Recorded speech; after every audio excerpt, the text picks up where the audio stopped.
This field of wheat in Yorkshire may not look like the front line in the UK's fight against climate change, but that's exactly what it is. We've seen an exponential increase in the amount of flooding.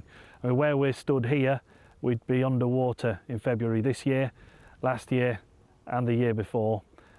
The consequence of too much or too little water is ultimately what climate change is all about. The bottom line, if we don't curb our carbon emissions, we won't have enough food to eat. We mustn't forget that what I'm producing is the food that everybody is going to be eating. And you multiply that across all the farms of the UK. This is where we've got to be really careful, because we're already seeing the impacts, and the potential, if we don't really start to take this seriously, is that we're going to start to see even more impacts when it comes to the availability of food that we're going to have on our shelves, and ultimately the price as well.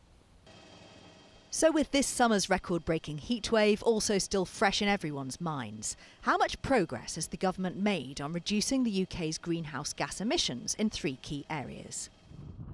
The government's target is for all UK electricity to come from green power sources by 2035. But is it achievable?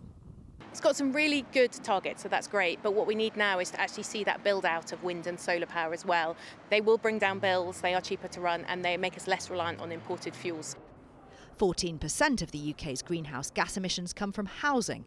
Is the government's plan to improve home insulation and install more ground source heat pumps enough to cut emissions? There's a massive opportunity to better insulate our homes so they're cosier, cost less to run, and also get us closer to net zero. Transport accounts for more than 30% of UK emissions. Electric vehicles and a forthcoming ban on new diesel cars are crucial to reducing this.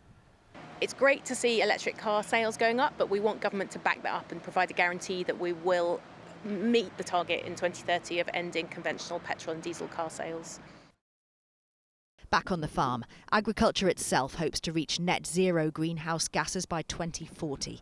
But it's clear big changes await in every aspect of our lives here in the UK if we're to curtail the effects of climate change. Catherine Jacob, 5 News, North Yorkshire.